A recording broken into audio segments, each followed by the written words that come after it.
Muito boa noite, Paz seja contigo, Deus te abençoe, onde quer que você esteja acompanhando a gente por essa live, com as nossas terças, que são denominadas como Noites de Esperança. Deixa eu ler com você Êxodo 32, verso 1.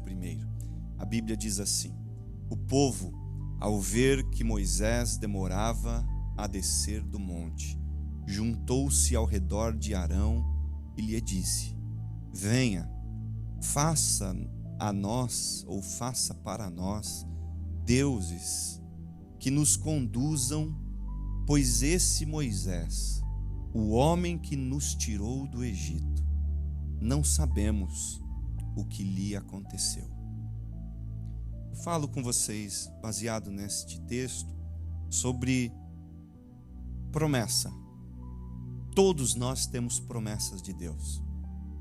E a maneira como a gente vai se comportar diante das promessas que temos está muito, mas muito mesmo relacionado ao viver as promessas que um dia foram declaradas sobre a nossa vida.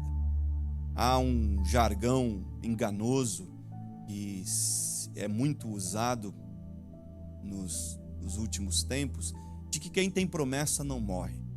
E eu quero dizer para você que eu já vi tanta gente com promessa morrer antes. Já vi tanta gente com tantas promessas ter a sua vida interrompida.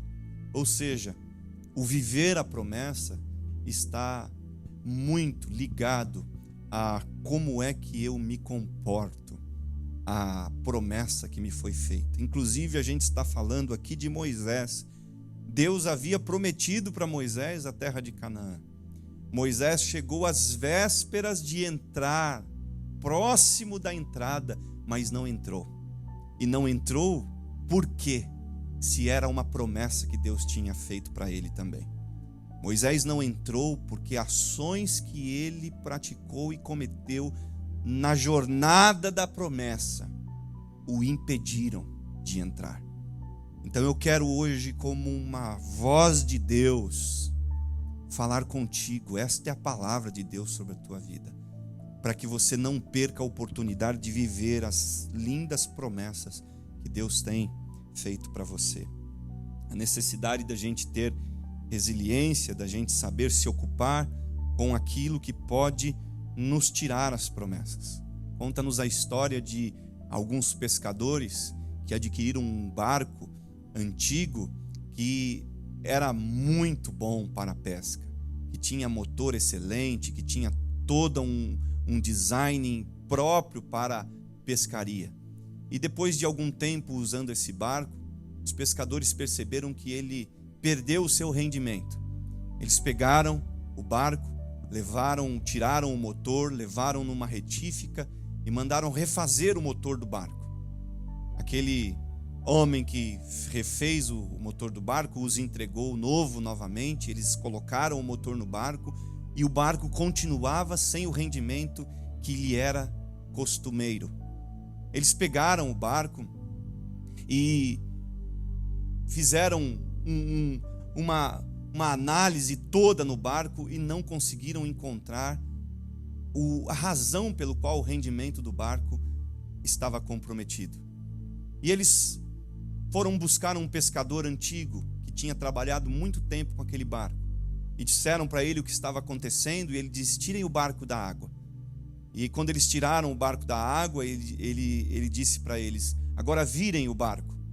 E quando eles viraram, eles perceberam que o barco estava cheio de mariscos, que ao longo dos anos começou a ser impregnado e grudar no casco daquele barco. E aquilo comprometia o resultado do avanço do barco. Aquele homem pegou e disse para eles: peguem espátulas e arranquem esses mariscos, porque a resposta do pouco rendimento que vocês estão tendo está nos resíduos dos mariscos no barco. E aqueles homens removeram os mariscos e perceberam que o barco voltou a ter o rendimento que tinha no passado. Quantas vezes acontece isso com a gente? A gente se envolve com as coisas da vida e as coisas da vida faz com que a gente caminhe mais lento, uma jornada que era para ser feita de forma mais fácil. que a gente sofra mais diante de uma jornada que deveria ser uma jornada mais leve, mais feliz e mais alegre. Talvez você precise hoje se desvencilhar de resíduos que estão grudados na tua alma, no teu coração, e está impedindo você de caminhar na velocidade que Deus tem para que você caminhe na sua vida. Então, as promessas que Deus faz para a gente, elas precisam estar plenamente adequadas à forma de nós encararmos essas promessas. Se você encarar a promessa de Deus como uma promessa que está demorando, você vai viver uma possibilidade grande de perder a promessa. Foi o que aconteceu no texto que a gente leu, capítulo 32 de Êxodo. É o dia em que o povo de Israel, que tinha saído do Egito, estava caminhando no deserto. Depois de esperarem Moisés, que está numa audiência com Deus já há quase 40 dias em cima do monte Sinai. Eles percebem que Moisés está demorando para voltar e começa a passar na cabeça deles uma série de pensamentos e de ideias. Eles pensaram que Moisés tinha morrido, outros pensaram que Moisés tinha abandonado o projeto com eles. Eles pensaram muitas coisas. E quando eles tiveram suas conclusões, eles decidiram: vamos fazer deuses para nós. Vamos fazer para nós um substituto daquilo que nós até então tínhamos como esperança de vivermos as promessas. E eu quero ler novamente aquilo que diz o verso 1. O povo, ao ver que Moisés demorava a descer do monte, juntou-se ao redor de Arão e lhe disse: venha, faça para nós deuses que nos conduzam, pois este Moisés, homem que nos tirou do Egito, não sabemos o que lhe aconteceu. Eles não estavam querendo um Deus só, eles estavam pedindo deuses. Então eles estão vivendo na perspectiva de quem vê a promessa na ótica da demora. Quanto ao tempo, se você viver a promessa e olhar para a promessa como algo que está demorando, não chegou porque está atrasado, você correrá o risco de viver o que Israel viveu. Como é que eu tenho que fazer então, pastor? Eu te encorajo a você olhar a promessa, enxergando ela como um tempo determinado para ser cumprida.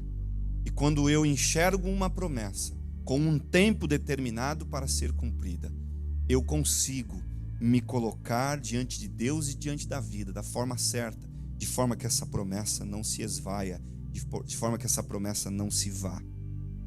Como encarar, então, o processo de cumprimento das promessas? Eu tenho algumas dicas da Bíblia e do Senhor hoje para o seu coração. Primeira maneira de eu encarar o processo do cumprimento das promessas, em não trocar tempo de promessa por demora da promessa, em primeiro lugar é a gente não se precipitando.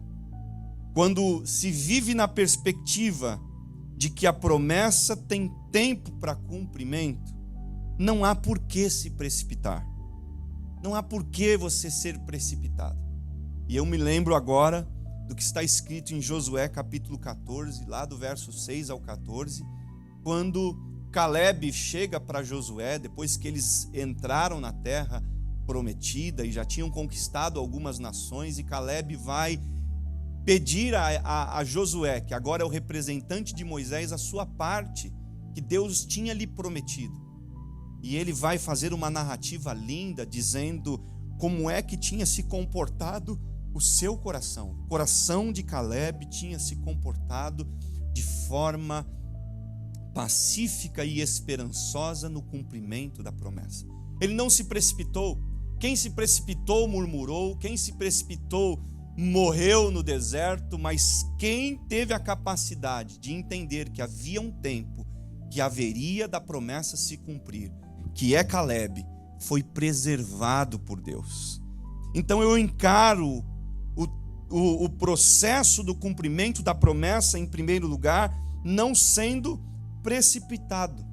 quando a gente vive na perspectiva de que a promessa está demorando, a gente nega o que não deveria negar, a gente abandona o que não deveria abandonar, a gente deixa de crer na única certeza da terra, que é a promessa de Deus. A gente tem um hino que fala sobre as firmes promessas de Deus, e é um hino da harpa, um hino antigo, e um dos refrões diz: de Deus muito firmes são as promessas, falhando tudo, as promessas não falharão. Então a única certeza que eu tenho na vida é de que existem promessas de Deus que serão cumpridas no tempo certo, no tempo estabelecido por Ele.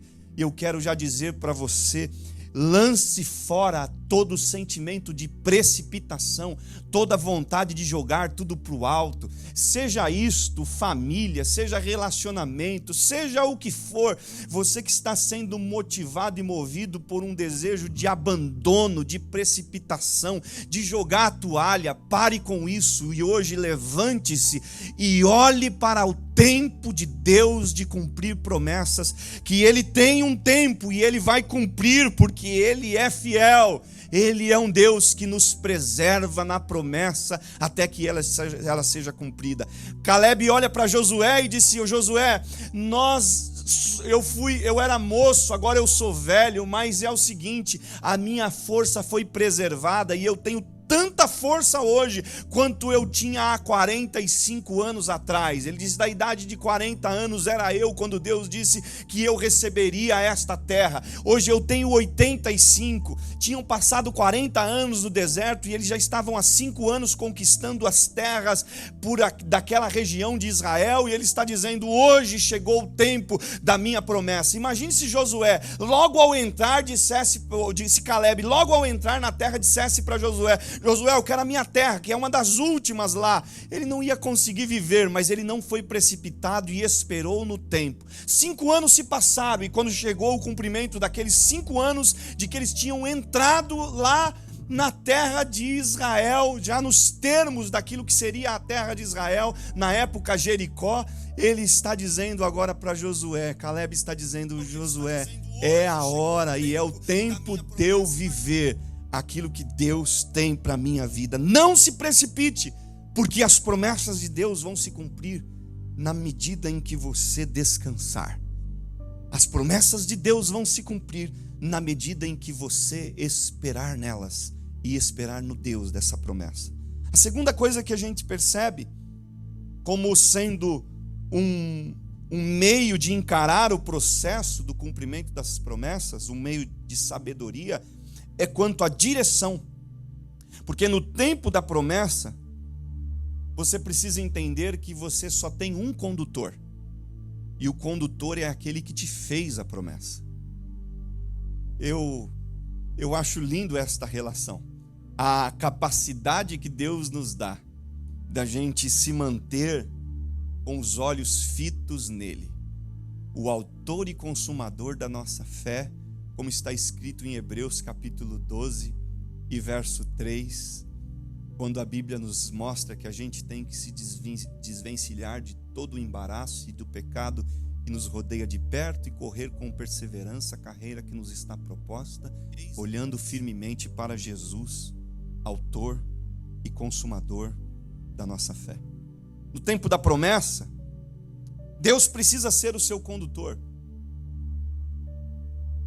Se você viver na perspectiva do atraso, você vai buscar outras opções, como eles fizeram.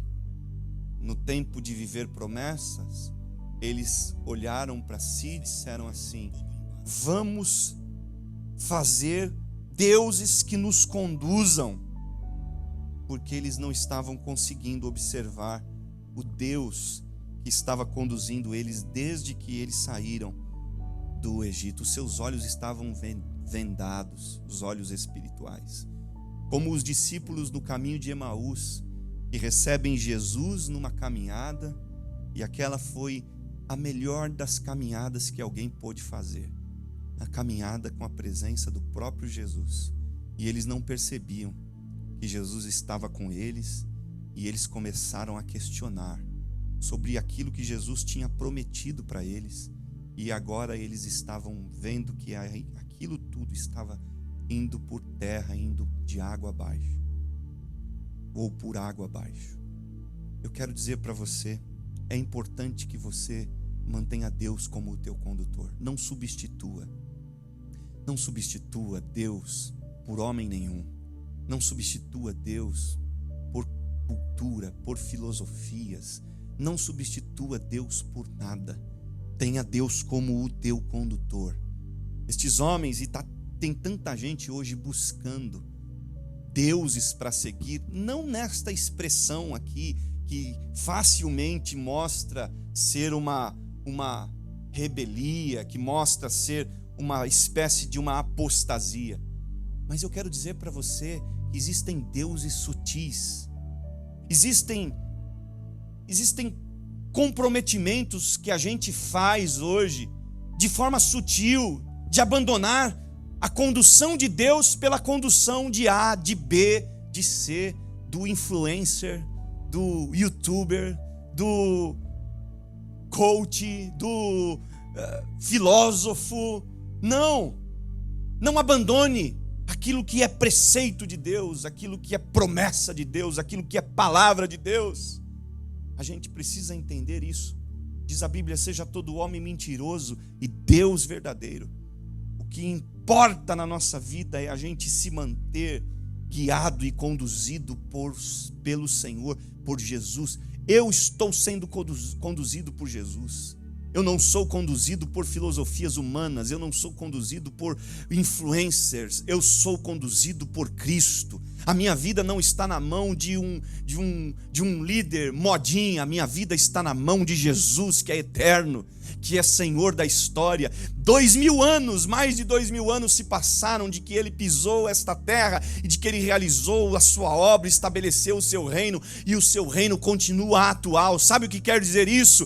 Que o homem passa, o mundo passa, a sua cobiça, mas aquele que faz a vontade de Deus permanece para sempre. Quer permanecer, faça a vontade de Deus, permaneça em Deus e não o substitua. Terceira coisa que acontece aqui no tempo da promessa, no caminho da promessa, é a falta de reconhecimento. Porque quem vive no tempo da promessa sabe honrar e sabe reconhecer. E o que esses homens estão fazendo, na verdade, é uma falta de reconhecimento e é uma desonra. Está muito atrelada, a desonra está atrelada inteiramente à demora. Quem percebe que demorou para se cumprir uma promessa, geralmente desonra. Geralmente é incapaz de se manter de forma honrosa. E eles disseram: vamos escolher deuses, porque Moisés a gente já não sabe mais dele. Não sabemos o que aconteceu com Moisés, e isso é uma grande desonra. Eles estão desonrando Moisés por não reconhecer a importância desse Moisés estabelecido por Deus na vida deles. Eles se esquecem aqui dos benefícios, daquilo que Moisés havia promovido na vida deles. Eu escrevi aqui um insight: pior tipo de esquecimento não é o de não lembrar, mas de lembrar sem dar o devido valor. É isso que aconteceu. Não é que eles se esqueceram do que Moisés tinha representado na vida deles. Eles sabiam exatamente, mas eles não conseguiam dar o devido valor. Se eles olhassem, parassem um pouco e dissessem: peraí, esse Moisés que está demorando 40 dias foi o mesmo Moisés que Deus trouxe e que esteve firme diante de Faraó, que manifestou sinais e milagres de Deus e maravilhas de Deus diante de nós e diante de toda a terra. Nós não vamos nos esquecer de honrar isso. E a gente precisa tomar cuidado, porque a falta de conhecimento, de reconhecimento, a falta de honra faz com que a gente perca a promessa. A Bíblia manda honrar o pai e a mãe, e a Bíblia diz assim: é o único mandamento com um plus. Sabe qual é esse plus? Esse maisinho que existe nesse mandamento de honrar pai e mãe, é que Deus disse assim: você que honrar o seu pai e a sua mãe, irá bem na sua vida. Quem honra pai e mãe vai bem. Vai bem contigo? Vai. Por quê? Porque eu estou vivendo um mandamento que tem embutido nele uma promessa. Mandamento não tinha que ter bônus nenhum, mas Deus fez desse mandamento um bônus incutido nele, dizendo assim: ó, vai ser fácil viver esse mandamento, porque vocês vão conseguir vivê-lo na perspectiva de que vão ter sempre um bônus para colher aí, que é o fato de se darem bem na vida. Quarta coisa, no caminho da promessa, a gente precisa tomar cuidado para não profanar o sagrado, a alteração do que Deus é e do que Deus faz. Quem vive no tempo da promessa está esperando e se comporta como o Israel de Deus. Quem vive na perspectiva da demora da promessa está buscando deuses para Israel. São coisas distintas. Quando eu sei que sou o Israel de Deus, eu não preciso ir em busca dos deuses que Israel possa querer promover e alcançar. Se Deus for a minha possessão, eu faço dele o que eu quero. Sabe por que a gente não pode querer ter Deus para nós? Porque quando Deus é a minha possessão, eu faço o que eu quero desse Deus. Agora, quando vivo na perspectiva de que sou a possessão deste Deus, é Ele quem faz o que quer de mim.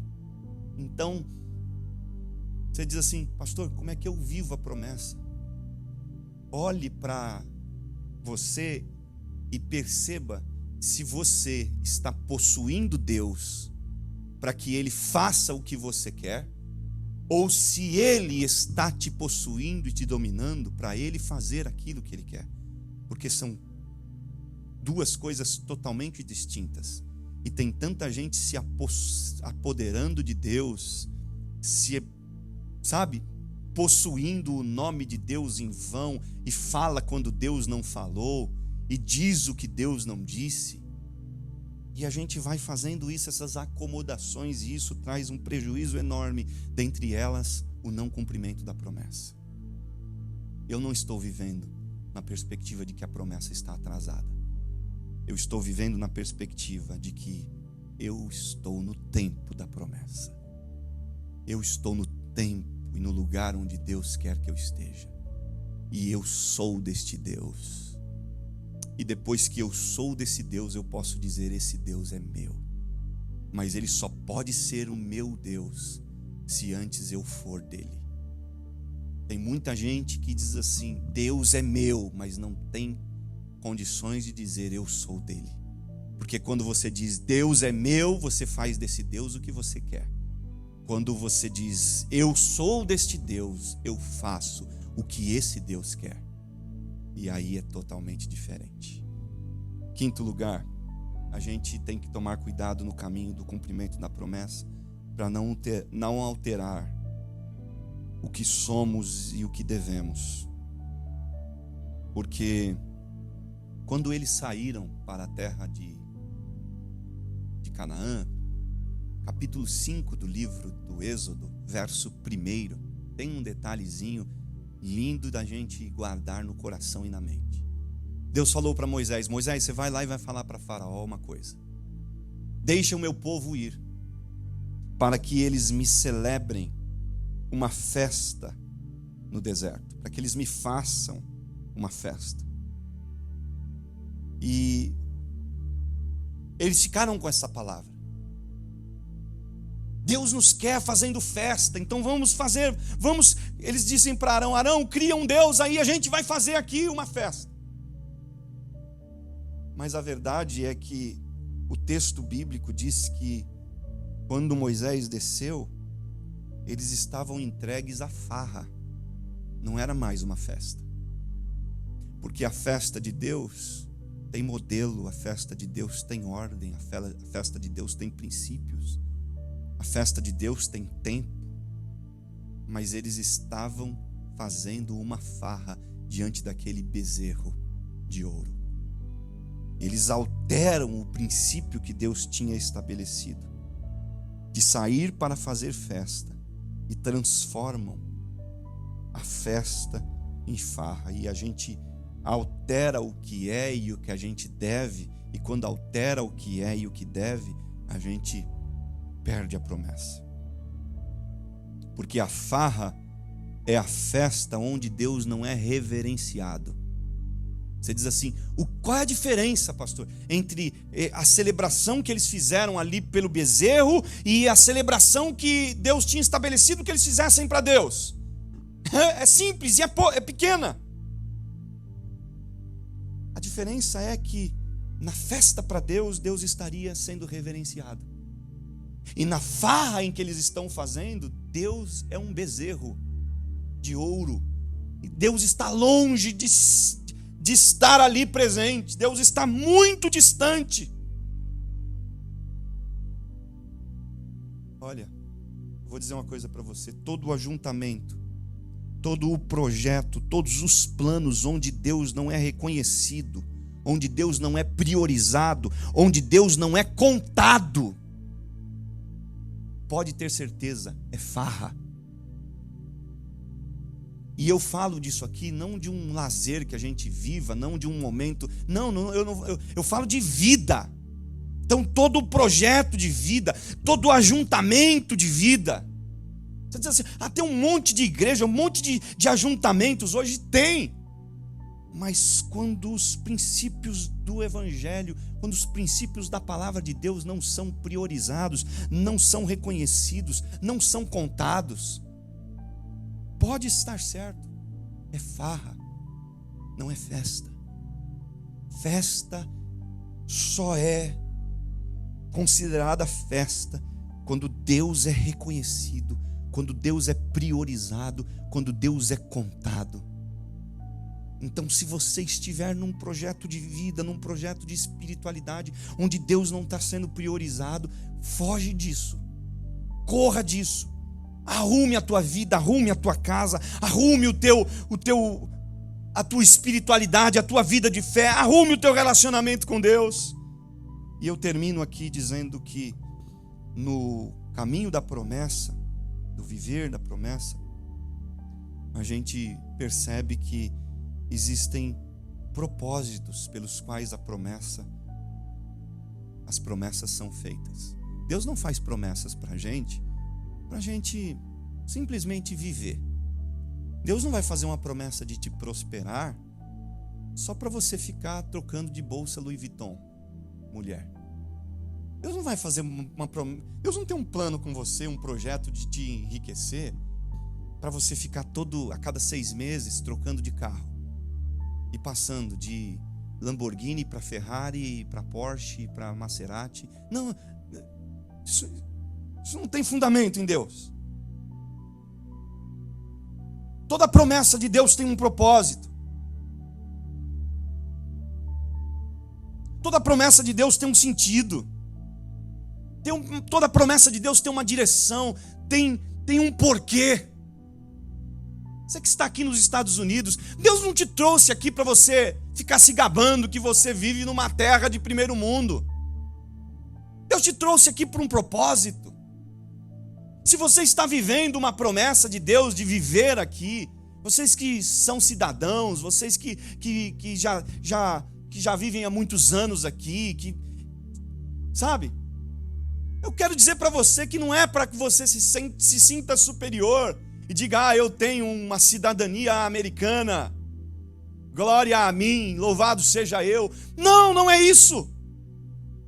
A promessa de Deus de te contemplar com a bênção de ter uma dupla cidadania, a promessa de Deus de te dar prosperidade, a promessa de Deus de te enriquecer, a promessa de Deus de te dar o casamento que te deu, de te dar a empresa que te deu, de te dar a sabedoria que te deu, o ministério que te deu, as instruções que te deu, as conquistas que Ele te deu, é para um propósito. É para um propósito maior do que o que você está achando, de viver só em torno de si, do eu mesmo, do eu da glória humana, e sou eu, e sempre eu, e tudo para mim, e tudo fundamentado em mim. Não, o propósito de Deus com as promessas que Ele te fez tem muito mais a ver com Ele do que com você mesmo. Você vai usufruir, sim, das bênçãos que esta promessa te contemplar, porque Israel entrou numa terra que manava leite e mel. Deus não deu terra pobre, ruim, faminta para eles. Deus deu terra rica, mas Deus colocou uma identidade dizendo: quando as outras nações olharem para Israel, elas vão reconhecer que existe um Criador que fez uma aliança com o povo e que está disposto a estender esta aliança com as outras nações. E hoje eu estou aliançado, e eu creio que você também, que está aliançado em Cristo, pode se considerar o Israel de Deus. Eu sou alcançado pela bênção de Deus feita em Abraão. Eu sou hoje uma extensão de uma bênção que Deus começou lá com Abraão há muitos anos atrás, e esta bênção está em Cristo. Eu sou alvo dela, e ela tem este propósito. Não era para Abraão ser o dono de uma terra e de uma nação, mas era para que você fosse alcançado, é para que eu fosse alcançado, e hoje pudéssemos estar aqui dizendo: eu sou abençoado pelas bênçãos que Deus fez a Abraão. E a bênção que Deus fez a Abraão estava totalmente ligada a Cristo. Jesus é o centro da bênção abraânica. Jesus era o cordeiro preso lá naquele monte, quando Abraão foi oferecer Isaque em sacrifício. Jesus está no centro da promessa que Deus faz, para que a gente viva e descanse nele. A promessa de Deus tem um propósito. O propósito da promessa de Deus é revelar Cristo. O propósito da promessa de Deus é que Jesus seja glorificado, é que Ele mesmo seja reconhecido, é que a nossa vida possa ter um antes e um depois, é que a gente possa viver um tempo do passado e o tempo do presente, é o tempo do before para o after. Antes de Cristo eu era um, depois de Cristo eu sou outro. Antes de Cristo eu estava caído, depois de Cristo eu estou de pé. Antes de Cristo eu não tinha esperança, depois de Cristo eu tenho uma esperança viva e firme. Antes de Cristo eu estava no fracasso, derrotado. Antes de Cristo eu estava perdido e condenado ao inferno para viver com os demônios e ser destruído com o diabo e os seus anjos. Mas depois de Cristo eu estou eleito a viver com Jesus na glória, no céu, na Canaã de Deus, diante dos anjos, diante de Deus, num lugar que Deus preparou por causa de Cristo e por causa de uma promessa. Não perca a promessa de Deus. Não perca a capacidade de andar nesta promessa, porque é grande o propósito de Deus que a gente caminhe e viva nessa promessa. Eu declaro sobre a sua vida hoje, no nome do Senhor Jesus, um renovo sobre as suas forças, sobre a sua fé, para que você não perca a capacidade de caminhar nas promessas de Deus. E você vai poder cantar: mais firmes do que quaisquer coisas são as promessas de Deus. Se das estrelas o brilho cessar, as promessas de Deus não vão se apagar. Se o mar deixar de existir, as promessas de Deus ainda assim são firmes. Aleluia, é o que a gente canta nesta canção. Se as estrelas, se o brilho das estrelas cessarem, eu ainda assim estou confiando que as promessas de Deus se cumprirão sobre a minha vida. Aleluia. Eu sinto a presença de Deus hoje à noite aqui, nessa live. E eu tenho certeza que Deus está te tomando, te renovando, para que você viva as promessas dele. Quero orar com você, no nome do Senhor Jesus, Pai. Eu oro por essas pessoas que estão conosco nesta live, que as tuas promessas, Pai, ajudem elas a entenderem e a viverem na perspectiva de que caminham na promessa, esperando o tempo do seu cumprimento, e não na perspectiva de que está atrasada a promessa. A tua palavra diz que o Senhor nem tarda e nem falha. E a tua palavra, inclusive, nos orienta de que alguns têm por tardia as tuas promessas. E estes alguns é que são os inimigos que a gente precisa vencer. E esses alguns nem sempre são pessoas, às vezes é a nossa própria mente que quer nos informar de que tardou a promessa do Senhor. Mas hoje a gente se levanta pela tua palavra, ou a tua palavra nos levanta, para a gente poder, Senhor, sair desta live na certeza de que as promessas do Senhor se cumprirão, e de que o Senhor não tarda e nem falha, mas no tempo certo o Senhor chega para nos abençoar. Descansamos em Ti, Pai, no nome do Senhor Jesus, e declaramos que viveremos a Tua promessa. Todos os cumprimentos de promessas a meu respeito, eu declaro no nome de Jesus, vou vivê-los. Todas as promessas feitas àqueles que estão nos assistindo e que estão esperando em Ti e que vão usar esta palavra como base para as suas vidas, eu declaro sobre eles: vai acontecer, eles viverão as promessas do Senhor. No nome do Senhor Jesus eu declaro isso. Que a bênção do Senhor esteja contigo, que a graça de Jesus, o amor de Deus nosso Pai, a comunhão do Espírito Santo seja conosco.